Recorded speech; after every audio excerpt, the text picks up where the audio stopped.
Bonsoir, ça dépendra de l'heure à laquelle vous suivez cette vidéo. J'espère que vous vous portez bien. De mon côté, ça va très bien. Pour ceux qui ne me connaissent pas, je suis Dani.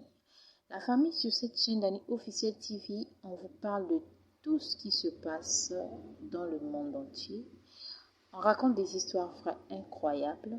On vous parle de vos stars, de vos influenceurs, de vos influenceuses préférées. Alors la famille, si ce contenu vous intéresse et si vous n'êtes pas encore abonné sur notre chaîne, je vous invite à vous abonner.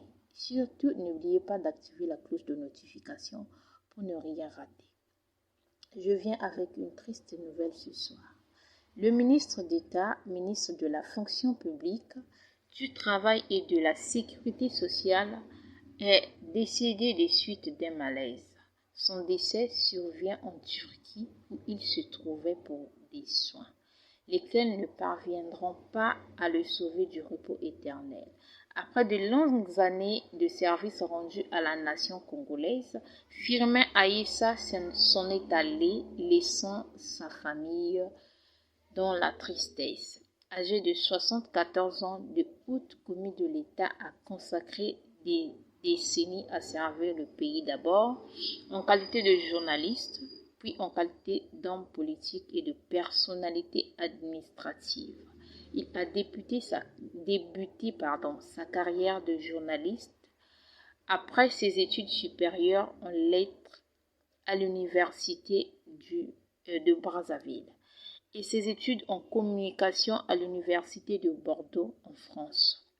L'expérience acquise et son ouverture dans l'exercice du métier l'ont conduit à occuper des postes dans l'administration publique, en commençant par le domaine de la communication et de l'information, de directeur des programmes à Radio Congo.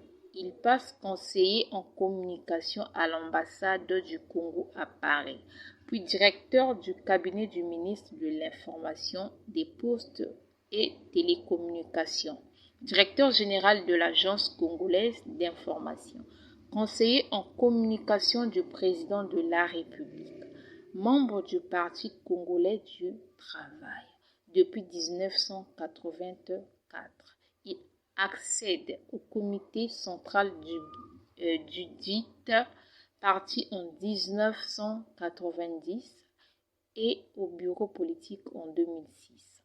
Son militantisme a avantage pesé pour sa progression au sein de l'administration publique congolaise.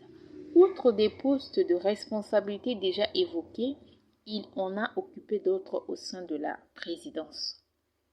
Directeur au sein de la présidence, directeur du cabinet civil, directeur du cabinet adjoint du cabinet du président de la République, chargé de la communication, puis ministre d'État.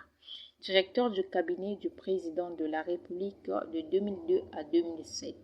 Bien que distancé des services de la présidence et du gouvernement, il sera nommé à d'autres fonctions au sein de l'équipe gouvernementale en 2017. Il est vice-premier ministre chargé de la fonction publique, du travail et de la sécurité sociale. En 2001, il est nommé ministre d'État, gardant le département ministériel chargé de la fonction publique, du travail et de la sécurité sociale. En dehors des fonctions administratives, son engagement politique au sein du PCT lui a ouvert des portes de l'Assemblée nationale dès 2002. Le natif Mouza a été élu député à plusieurs reprises. C'est donc un homme pétri d'expérience que la République du Congo a perdu. Sur ce, la famille, je vous dis à bientôt. Surtout, restez connectés pour plus d'informations.